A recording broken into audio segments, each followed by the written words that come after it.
Inverse functions and inverse trigonometric functions. So remember from looking at functions, here, a function is like a machine that relates an input to an output. Our input goes in, our function does something to our input, and our output comes out.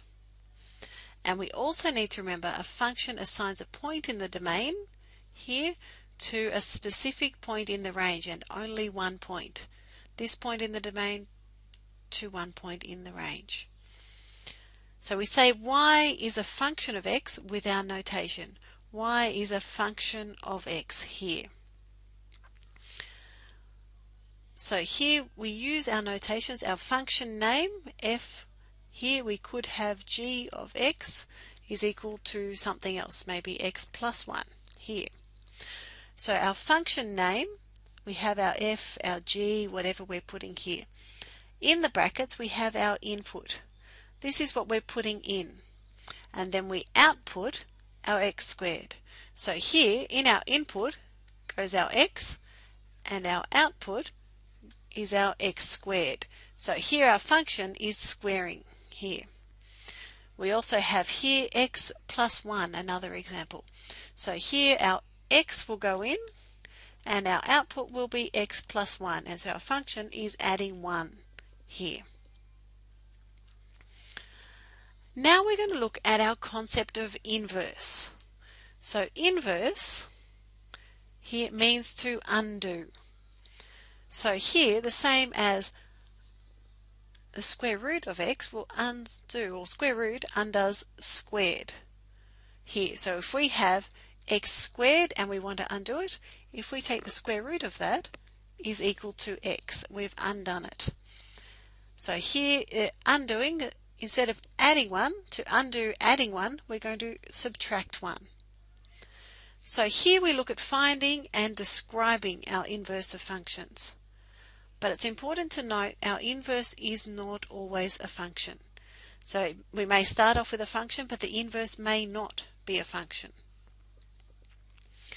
So if we look at a simple function here, a function of x here is equal to x plus 1. So we can rewrite this as y is equal to x plus 1. Our first step we have is we interchange our x and our y. So here, instead of writing y, we write x. Here, instead of writing x, we write y. Now we need to change our subject back to y. So here we've got y plus 1. So we need to subtract 1 from both sides.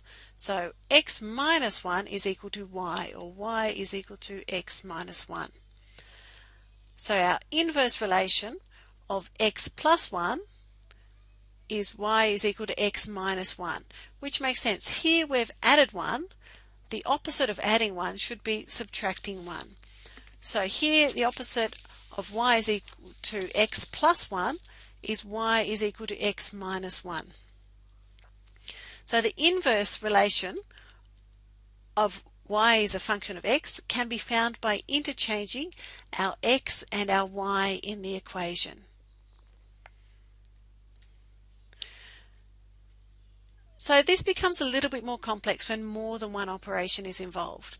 So here, if we look at this equation, y is equal to 4x minus 3. So y is equal to 4x minus 3. So here, instead of y, we're going to write x. We're going to interchange.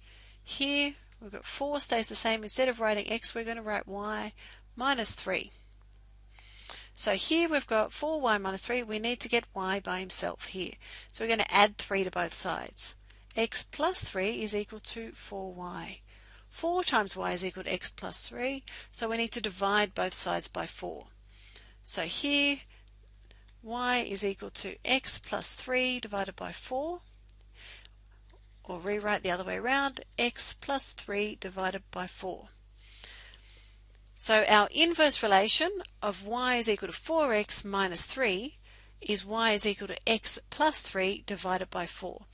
Or if we look at it sort of in wordy sort of terms, the inverse of multiplying by 3 and then multiplying by 4 and then subtracting 3 is to add 3 and then divide by 4.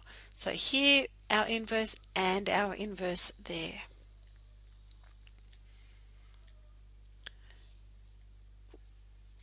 So now we want to find inverse relations of the following functions. So our first step here, we interchange. X is equal to 3y. We're going to divide both sides by 3. X on 3 is equal to y. So here we say y is equal to x on 3 is the inverse of y is equal to 3x. And that makes sense. Here, multiplying by 3 is the opposite or inverse to dividing by 3. Here we start by interchanging. X is equal to 2y minus 4. We add 4 to both sides. X plus 4 is equal to 2y and divide by 2. Y is equal to x plus 4 divided by 2 here. So next we have y is equal to x squared. So first of all, we interchange. Here x is equal to y squared. So now we look at it, okay, we need to take the square root of both sides, don't we?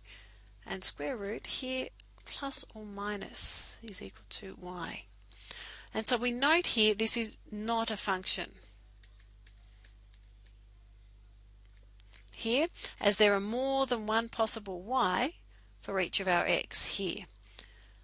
So our next equation here, we interchange x is equal to y squared plus 2.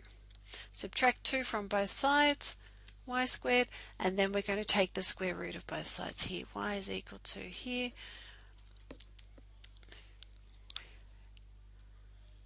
So next we have cube root here. So we start by here, x is equal to cube root of y cubed. So here x cubed y, and so on.